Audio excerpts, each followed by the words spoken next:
Selamat malam wahai anak bude Yanti yang sedang makan nasi padang. Saat ini kita akan kembali lagi diperlihatkan dengan Babang Tamfan Xiaoyan yang pada saat ini bertemu dengan Rancang dan Ye Fei Yu. Xiaoyan menyadari bahwa ketiga dewa telah mengirimkan banyak orang dan benar-benar telah memberikan banyak bantuan untuk Xiaoyan. Lalu Xiaoyan pada akhirnya mau tidak mau segera menyapa keduanya. Dengan kemunculan dari Rancang dan Ye Fei Yu pada saat ini Ji Jun dan Qiu Jun pun segera tersenyum. Ji Jun segera berkata sepertinya kuil kuno telah mengawasi saudara laki-lakinya dengan baik. Mendengar perkataan dari Ji Jun ini Rancang pun seketika menoleh dan berkata, bukankah ini sosok tua Ji Jun dan Qiu Jun? Mereka benar-benar sudah lama tidak bertemu dan dirinya ingin tahu apakah mereka berdua masih pandai minum teh sisri. Mengapa pada saat ini mereka tidak pergi dan minum-minum bersama-sama? Mendengar hal tersebut pada saat ini Ji Jun berkata sambil tersenyum masam.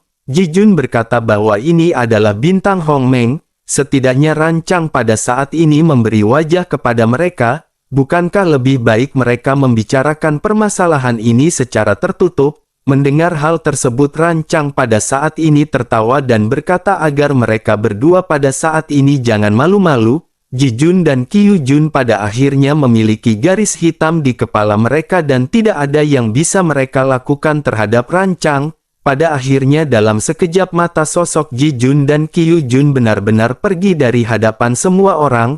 Melihat keduanya yang pergi pada saat ini Rancang hanya bisa mengerutkan bibirnya dan melambaikan tangan. Sementara itu Ye Fei Yu pada saat ini menghela nafas dan menatap ke arah Rancang yang masih terlihat mabuk. Setelah itu Ye Fei Yu memandang ke arah Xiaoyan dan bertanya sepertinya saudara ke-9 pada saat ini sedang dalam bahaya. Xiaoyan pun menganggukkan kepalanya dan Xiaoyan segera menjelaskan apa yang Xiaoyan alami.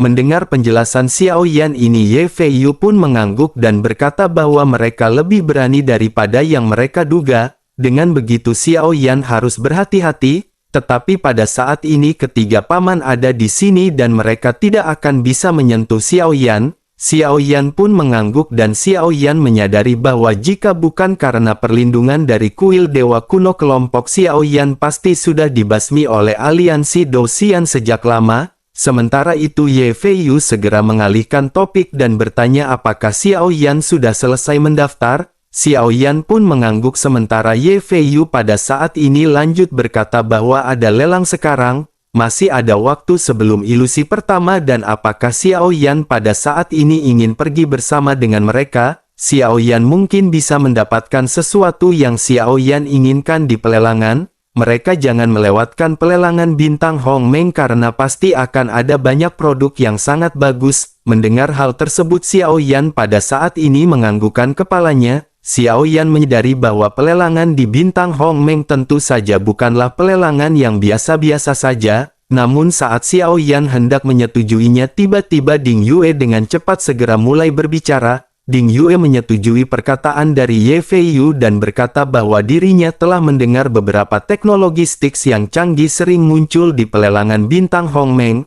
Oleh karena itu mereka pada saat ini harus pergi dan melihat-lihat dan mungkin bisa membeli barang-barang yang tidak terduga untuk menambah inventaris. Xiaoyan pun mau tidak mau tersenyum dan menyetujui apa yang dikatakan oleh Ding Yue. Sementara itu Ye Fei Yu pada saat ini terlihat sangat senang dan berkata bahwa mereka harus segera pergi. Dirinya memiliki kartu emas ungu di sini dan mereka bisa menikmati ruang khusus. Xiaoyan pun menangkupkan tinjunya dan mengucapkan terima kasih kepada Ye Fei Yu dan Rancang. Pada akhirnya kelompok Xiaoyan segera pergi menuju ke pelelangan beramai-ramai, namun bersamaan dengan sosok Xiaoyan yang pergi bersama dengan semua orang, pada saat ini tanpa disadari daftar nama orang nomor 1 di daftar nama nilai energi bukan lagi tim Fearless. Nama tersebut telah berubah menjadi tim aliansi Dou-Xian dengan nilai energi mencapai 50.000. Pada saat yang bersamaan di daerah pemukiman di mana aliansi Dou-Xian berada sekelompok orang pada saat ini datang dalam jumlah besar dengan Douqi yang melonjak. Pemimpin pria itu pada saat ini menatap tajam dan bertemu dengan Sun Ning. Sosoknya segera menangkupkan tangannya dan mengucapkan salam untuk Sun Ning. Sun Ning pun pada akhirnya segera menoleh dan berkata kepada sosok yang bernama Ye Jiang bahwa dirinya benar-benar mengecewakan. Ye Jiang pun menatap ke arah Sun Ning yang pada saat ini menunjukkan perasaan kekecewaan. Ye Jiang segera berkeringat dingin di dahinya dan berkata bahwa dirinya bertemu dengan banyak orang merepotkan di dalam perjalanan kali ini. Hal itulah yang pada akhirnya membuat Ye Jiang membuang-buang waktu untuk datang ke sini.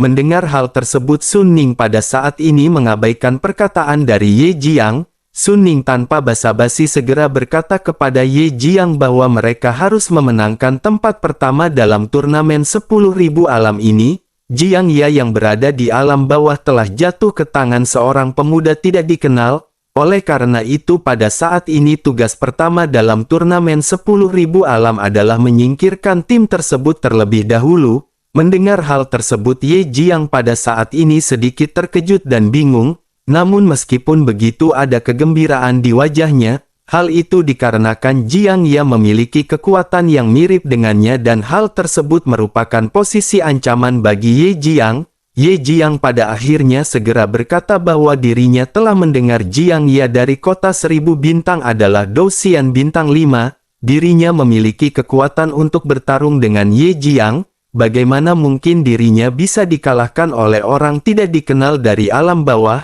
Mungkinkah kekuatan dari bocah tersebut jauh melebihi dari Jiang Ya? Sun Ning pun menggelengkan kepalanya dan berkata bahwa bocah tersebut hanyalah Dou Xian bintang 2. Sementara itu tim mereka pada saat ini mayoritas adalah seorang Dou Di. Semua ini benar-benar kesalahan Jiang Ya karena Jiang Ya benar-benar terlalu terburu nafsu dan meremehkan musuhnya. Mendengar tersebut pada saat ini Ye Jiang pun sedikit terkejut dan menggelengkan kepalanya. Tetapi dirinya segera menekan perasaan tersebut dan bertanya apakah Jiang Ya pada saat ini masih hidup. Sun Ning pada akhirnya berkata bahwa Jiang Ya telah dipukul hingga hanya jiwanya yang tersisa. Dirinya menggunakan tubuh jiwa kaca untuk membantunya membentuk kembali tubuh. Kali ini Ye Jiang, Jiang Ya dan Liang Feng adalah kekuatan utama dari aliansi Dou Xian. Mereka bertiga harus melakukan kerjasama dengan baik. Selain membunuh tim ini, mereka tidak boleh melepaskan kuil kuno. Mereka harus memenangkan kejuaraan dan mereka harus menemukan ruang yang hilang tersebut. Ye Jiang pada akhirnya mengangguk dan berkata agar Tuan Sun Ning jangan khawatir. Adapun mengenai Jiang Ya, Ye Jiang berpikir tidak perlu lagi baginya untuk berpartisipasi. Sepertinya dengan hanya saudara Liang Feng dan Ye Jiang pada saat ini sudah cukup untuk melakukan hal tersebut. Jiang Ya ini benar-benar sudah merusak wajah dari aliansi Dou Xian dan dirinya benar-benar tidak boleh berpartisipasi lagi. Begitu kata-kata Ye Jiang ini keluar, Sun Ning pun seketika membanting galon. Sun Ning lanjut berkata dengan marah bahwa mereka pada saat ini benar-benar terlalu meremehkan musuh dan terburu nafsu. Baik Ye Jiang, Jiang Ya dan Liang Feng pada saat ini seharusnya jangan meremehkan mengenai kompetisi ini. Melihat Sun Ning yang marah pada saat ini, Ye Jiang pada akhirnya berlutut dengan penuh ketakutan. Sementara itu Sun Ning pada saat ini masih dengan marah berkata, bukankah Jiang Ya seorang Dou Xian bintang 5? Ye Jiang pun mengangguk berat sambil berkeringat dingin menghadapi pertanyaan dari Sun Ning. Sementara itu Sun Ning lanjut berkata bahwa sebelum Jiang Ya dikalahkan kekuatan mereka berdua seimbang. Bukankah dengan begitu jika Ye Jiang bertemu dengan bocah tersebut dapat dikatakan hasilnya akan serupa? Apakah menurut Ye Jiang pada saat ini Dou Xian bintang 2 itu adalah Dou Xian bintang 2 biasa? Bagaimana mungkin Dou Xian bintang 2 itu bisa menghancurkan tubuh seorang Dou Xian bintang 5?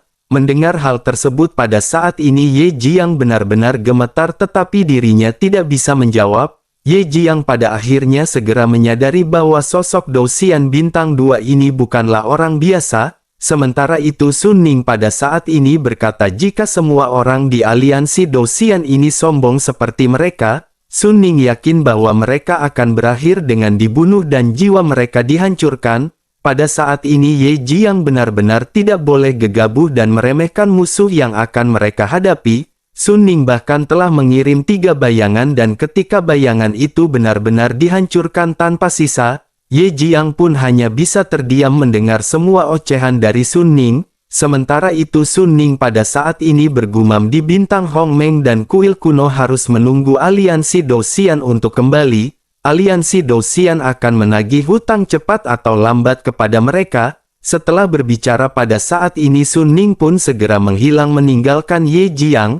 Sementara itu Ye Jiang pada saat ini berpikir tim seperti apakah yang pada akhirnya membuat seorang Sun Ning bisa begitu sangat marah. Sementara itu kembali ke kelompok Xiaoyan yang pada saat ini sudah sampai di pusat kota. Kelompok Xiaoyan pada saat ini berjalan dengan dipimpin oleh Ran Chang dan Ye Feiyu. Banyak orang di sekitar pada saat ini segera menyingkir ketika melihat kelompok mereka. Tentu saja banyak orang yang mengenali Ran Chang dari alam menengah. Banyak kerumunan pada saat ini bergumam bahwa orang ini bisa berurusan dengan Ye Jiang dari aliansi Dou Xian. Mereka berasal dari kuil kuno yang sangat misterius, oleh karena itu sebaiknya pada saat ini mereka jangan memprovokasi orang-orang ini.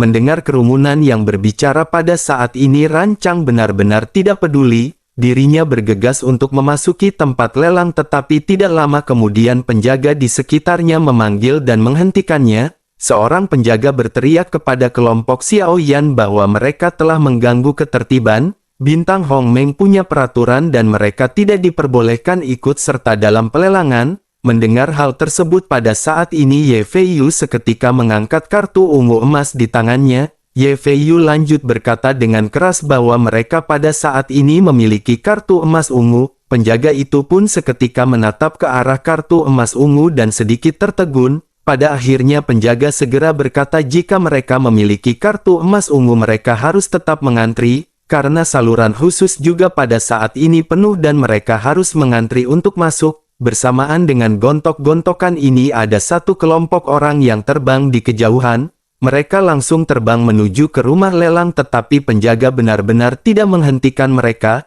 Ye Feiyu pada akhirnya merasa tidak puas dan bertanya mengapa mereka tidak harus mengantri. Penjaga itu pun segera berkata tentu saja mereka berasal dari aliansi Dou Xian dan bagaimana mungkin mereka bisa dibandingkan dengan kelompok ini.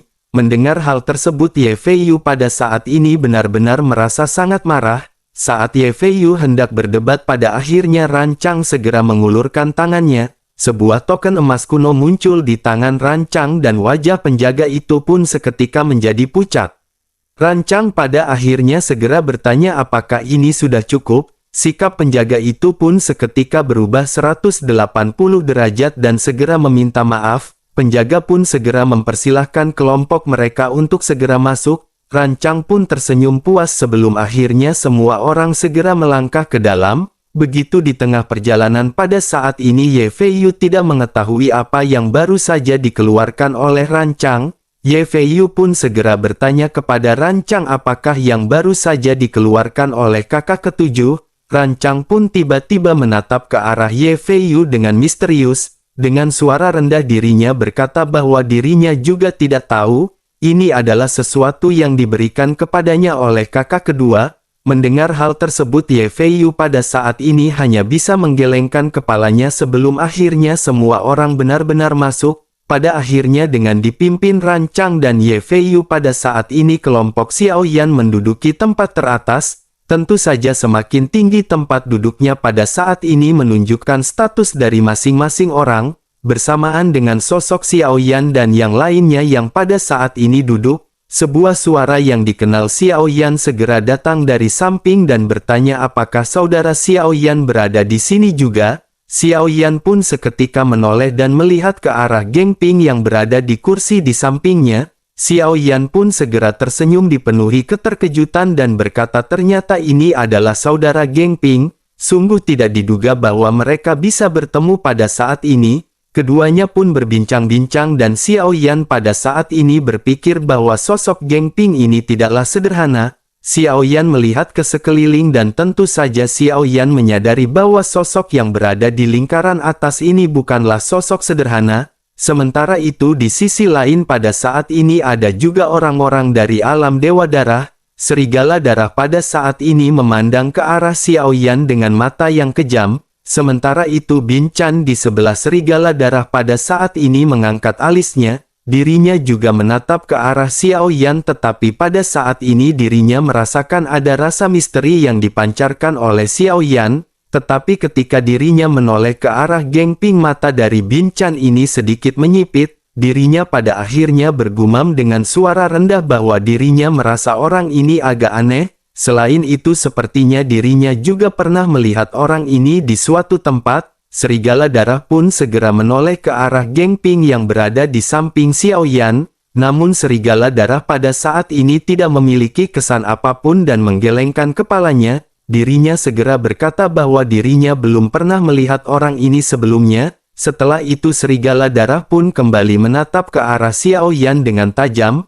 Tentu saja pada saat ini fokus dari serigala darah adalah Xiao Yan. Melihat Xiao Yan benar-benar berada di kursi milik para tamu terhormat jelas di luar dugaannya, serigala darah pada akhirnya bergumam mengapa mereka bisa datang di tempat ini. Hanya mereka yang memiliki kartu emas ungu yang bisa datang ke sini dan menempati status tertinggi. Mendengar hal tersebut, Bin Chan pada akhirnya segera berkata agar serigala darah memperhatikan lebih dekat siapakah yang duduk di sebelahnya. Serigala darah pun melihat ke arah Ran Chang dan Ye Fei Yu yang duduk di sebelah Xiao Yan. Keduanya tampak tidak seperti orang-orang dari kuil kuno karena penampilan mereka sangat sederhana. Tetapi serigala darah menyadari bahwa memang orang-orang dari dewa kuno selalu memiliki penampilan yang sederhana. Pada akhirnya serigala darah segera bertanya apakah itu orang-orang dari kuil kuno. Mendengar hal tersebut, Bin Chan pada akhirnya menganggukkan kepalanya dan matanya sedikit menyipit. Dirinya lanjut berkata bahwa menurut berita yang dirinya terima, dua orang ini berasal dari kuil kuno, yang satu bernama Ye Fei Yu dan secara pribadi tidak terlalu kuat.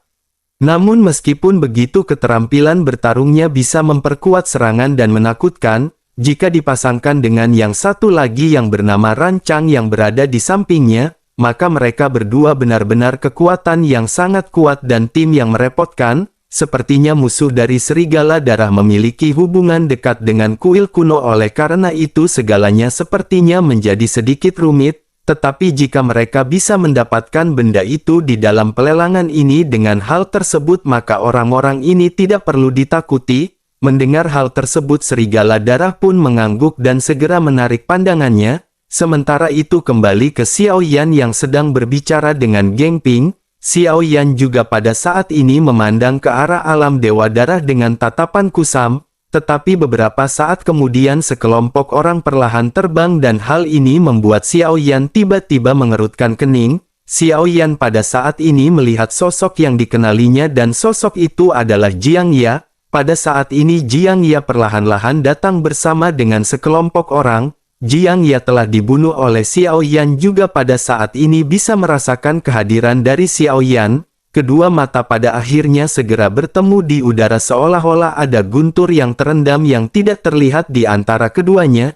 Ye Jiang yang memimpin tim mereka juga pada saat ini segera menyadari hal tersebut dan menoleh ke arah Jiang Ya. Setelah itu dirinya mengalihkan pandangannya ke arah Xiao Yan dan bertanya bukankah mereka adalah tim Fearless? Mendengar hal tersebut, Xiao Yan pada saat ini menjawab dengan sederhana, memangnya ada apa? Jelas Xiao Yan pada saat ini tidak ingin mengatakan lebih banyak omong kosong. Sementara itu Ye Jiang menyilangkan jarinya dan memandang ke arah Xiao Yan dengan penuh minat. Dirinya berkata tidak lama setelah dirinya tiba di Bintang Hongmeng, dirinya mendengar bahwa Xiao Yan telah membunuh dan telah menghancurkan Jiang Ya dari aliansi Dosian. Xiao Yan benar-benar telah menghancurkan Jiang Ya hingga tidak ada bagian tubuhnya yang tersisa. Ye Jiang pada saat ini benar-benar sangat penasaran dengan apa yang diandalkan oleh puncak Dosian Bintang 2 untuk mencapai titik ini. Mendengar hal tersebut, mata Xiao Yan sedikit menyipit dan berkata bahwa Ye Jiang memiliki kesempatan untuk belajar jika dirinya ingin mengetahui apa yang Xiao Yan andalkan. Mendengar provokasi tantangan dari Xiao Yan ini, Ye Jiang pada saat ini sedikit tersenyum sinis. Dirinya berkata bahwa ini benar-benar menarik karena seorang Dosian puncak bintang 2 berani menjadi sombong di hadapannya. Sebaiknya Xiao Yan pada saat ini jangan berpikir bahwa semua orang di aliansi Dosian sama dengan Jiang Ya. Pada saat ini meskipun ada 1000 orang Dosian bintang 2 seperti Xiao Yan, dirinya benar-benar akan dapat dengan mudah menghancurkan mereka. Mendengar apa yang dikatakan oleh Ye Jiang, Xiao Yan pada saat ini kembali meledek. Xiao Yan berkata bahwa Ye Jiang memang kuat, tetapi dengan kekuatan Dosian bintang 2 ini Xiao Yan telah membunuh banyak Loshan bintang 5. Xiao Yan berpikir akan ada beberapa lagi dalam daftar koleksi Xiao Yan di masa depan.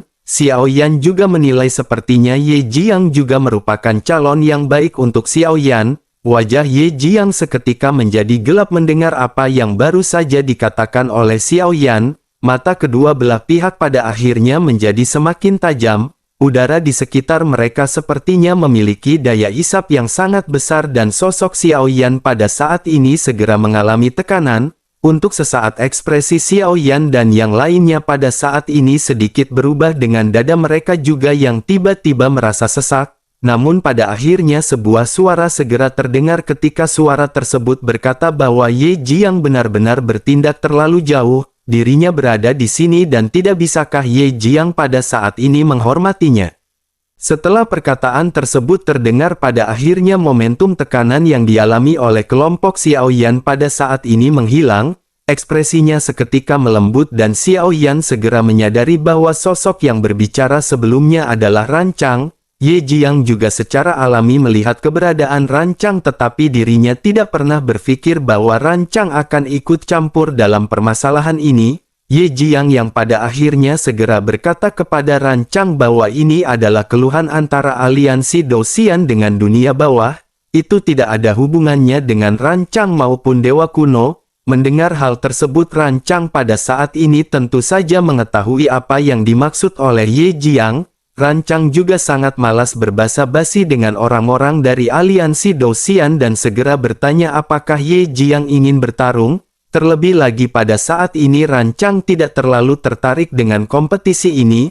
Oleh karena itu jika dirinya didiskualifikasi dalam kompetisi ini, dirinya yakin dirinya tidak akan kehilangan apapun. Setelah selesai berbicara pada saat ini aura dari Rancang pun seketika meledak. Sementara itu Ye Jiang menyipitkan matanya sedikit ketika mendengar perkataan dari Rancang. Dirinya tidak berpikir bahwa apa yang dikatakan oleh Rancang ini adalah lelucon. Ye Jiang dan Rancang sudah pernah bertarung sekali di lubang cacing yang berkabut dan pertempuran mereka berakhir dengan hasil imbang. Ye Jiang pada akhirnya segera berkata bahwa kuil kuno pada saat ini benar-benar terlalu merajalela. Jangan mengira bahwa Rancang bisa menang berhadapan dengan Ye Jiang setelah pertempuran terakhir mereka. Izinkan Ye Jiang memberitahu kepada Rancang bahwa ketika mereka bertempur di lubang cacing berkabut, sebenarnya Ye Jiang hanya menggunakan 80% dari kekuatannya. Jika dirinya menggunakan kekuatan penuhnya, dirinya pasti akan segera memenggal kepala daripada Rancang. Menanggapi hal tersebut, terancam pada akhirnya segera melayang di udara dan menatap ke arah dirinya yang berada di hadapannya. Tanpa rasa takut Rancang segera berkata apakah Ye Jiang telah menggunakan kekuatannya sebanyak 80%.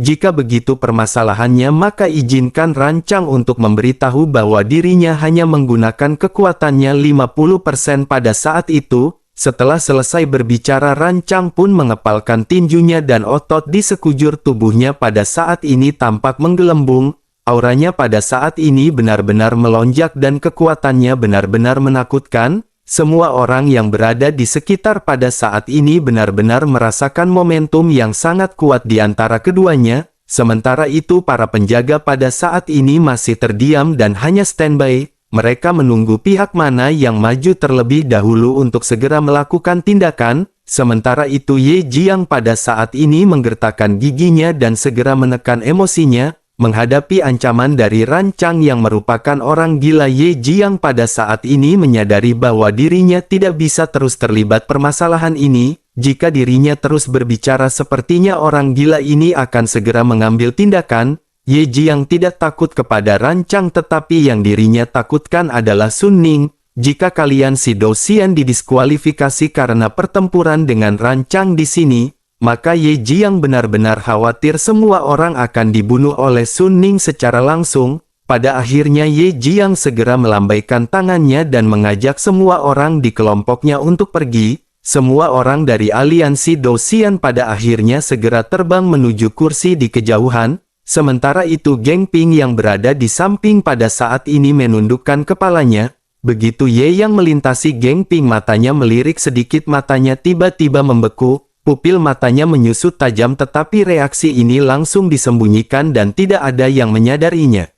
Sementara itu melihat kelompok aliansi Dou-Xian yang pada saat ini pergi, Xiao Yan dan Ding Yue menyipitkan mata mereka. Ding Yue pada saat ini merasakan kengerian ketika menatap ke arah Jiang Ye yang pergi. Ding Yue secara alami menyaksikan bagaimana tubuh Jiang Ye dihancurkan oleh Xiao Yan sebelumnya. Namun dirinya benar-benar tidak pernah menyangka akan membutuhkan waktu singkat untuk Jiang Ye memiliki tubuh baru. Xiao Yan juga pada saat ini benar-benar memiliki ekspresi luar biasa yang muncul di wajahnya. Xiao Yan telah membantu Nan Erming membentuk kembali tubuh fisiknya. Xiao Yan telah berhasil dengan bantuan batu kehamilan dewa dan jiwa dari Raja Sisik Naga. Selain itu Xiao Yan juga menggunakan buah nirwana 9 revolusi untuk membentuk kembali tubuh, tetapi kekuatannya akan turun secara signifikan. Namun pada saat ini Xiao Yan telah bertemu dengan Jiang Ye dan meskipun Xiao Yan tidak dapat merasakan kekuatannya, Xiao Yan dapat merasakan bahwa Jiang Ye pada saat ini masih sangat kuat. Lalu pada akhirnya Xiao Yan bertanya kepada Rancang, bisakah senior ketujuh memberitahu Xiao apakah kekuatan dari Jiang Ye? Rancang pun mengerutkan kening dan berkata bahwa Jiang Ye sepertinya pada saat ini merupakan seorang Dou-Xian bintang 4. Tetapi meskipun begitu pada saat ini Liang Feng dan Ye Jiang yang merupakan yang paling merepotkan di antara mereka. Tetapi jika membicarakan mengenai Jiang Ye pada saat ini ada sesuatu yang aneh. Jika dirinya membacanya dengan benar, tubuh dari Jiang Ye ini seharusnya terbuat dari tubuh kondensasi jiwa. Itu adalah jenis tubuh yang sangat sulit untuk dimurnikan dan hanya dapat ditemukan dengan beberapa alam yang berspesialisasi dalam pemurnian mayat. Tubuh ini benar-benar sangat berharga dan kekuatan dari fisiknya benar-benar sangatlah kuat. Mendengar hal tersebut Xiao Yan mengerutkan keningnya dan terus bertanya seberapa kuatkah kekuatan fisiknya. Rancang pun pada saat ini segera melihat ke arah Xiao Yan dan kelompoknya. Rancang pada akhirnya menunjuk ke arah Long Yi dan berkata seharusnya bocah ini memiliki kekuatan dengan tubuh fisik yang paling kuat di antara kelompok Xiao Yan. Xiao Yan pun menganggukkan kepalanya sementara Rancang pada saat ini sedikit mengerutkan kening.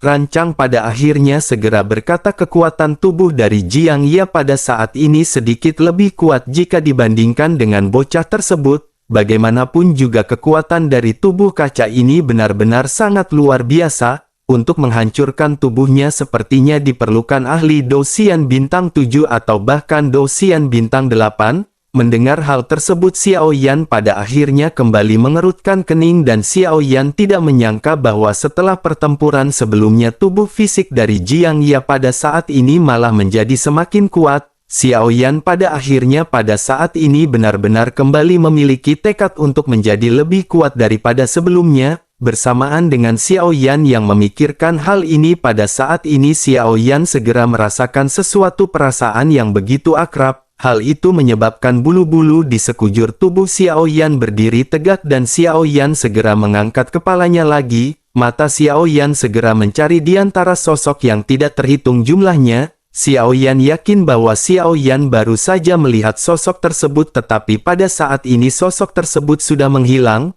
Perasaan yang dirasakan oleh Xiao Yan juga pada saat ini benar-benar dengan cepat menghilang. Sementara itu di sisi lain ketika Xiao Yan mencari di sekitar pada saat ini ada beberapa sosok yang duduk di kejauhan. Sosok ini adalah Suesi dan bertanya kepada pria yang berjubah hitam apakah itu adalah orangnya. Begitu Suesi menanyakan hal tersebut sosok berjubah hitam pada akhirnya segera sedikit bergetar. Seolah-olah pada saat ini pria berjubah hitam itu menekan emosi kemarahannya. Melihat reaksi pria berjubah hitam ini Suesi pun tersenyum tipis dan berkata sepertinya dirinya telah bertemu dengan musuhnya dengan begitu cepat. Suesi pun menepuk pria berjubah hitam tersebut dan semua energi darah dan emosinya pada saat ini tiba-tiba menghilang. Suesi pada akhirnya lanjut berkata meskipun dirinya ingin membalas dendam tetapi tujuan kedatangannya kali ini ke sini bukanlah orang tersebut, Suesi akan membantunya untuk menangkap orang tersebut dan menyerahkannya kepadanya, sebaiknya pada saat ini dirinya segera menyelesaikan tugas yang diberikan kepadanya oleh penguasa istana. Mendengar hal tersebut pada akhirnya pria berjubah hitam itu pun seketika menganggukkan kepalanya. Perlahan-lahan emosinya juga pada saat ini menjadi semakin tenang, pada akhirnya mereka pada saat ini benar-benar kembali menekan aura mereka dan bersembunyi di antara kerumunan, sementara kembali ke Xiao Yan yang pada saat ini benar-benar tidak menemukan keberadaan sosok yang Xiao Yan cari. Xiao Yan pada akhirnya menundukkan kepalanya dan sebuah kenangan muncul di mata Xiao Yan. Xiao Yan tanpa sadar bergumam apakah itu benar-benar Hun Tiandi. Xiao Yan pada saat ini hanya bisa mengerutkan kening dengan semua kenangan pertempuran di benua Doqi yang telah lama berlalu. Bersamaan dengan hal tersebut pada saat ini lampu dari pelelangan juga segera padam, keributan di kerumunan juga pada akhirnya segera berhenti dan pada saat ini sesosok montok bening segera keluar, lampu perlahan-lahan menyala dan menampilkan sosok yang sangat cantik di hadapan semua orang. Sosok ini segera berkata apakah semua orang pada saat ini sudah siap dengan pelelangan. Melihat sosok cantik yang muncul pada saat ini banyak seruan di antara kerumunan. Banyak orang segera berkata bahwa itu adalah Sui Juer yang paling populer di lelang Hongmeng. Mereka benar-benar tidak menyangka bisa melihat keindahannya yang tiada taraf hari ini. Semua orang pada saat ini menunjukkan kekaguman kepada sosok yang bernama Sui Juer sang ratu Tobrut atau belalang tengkurap.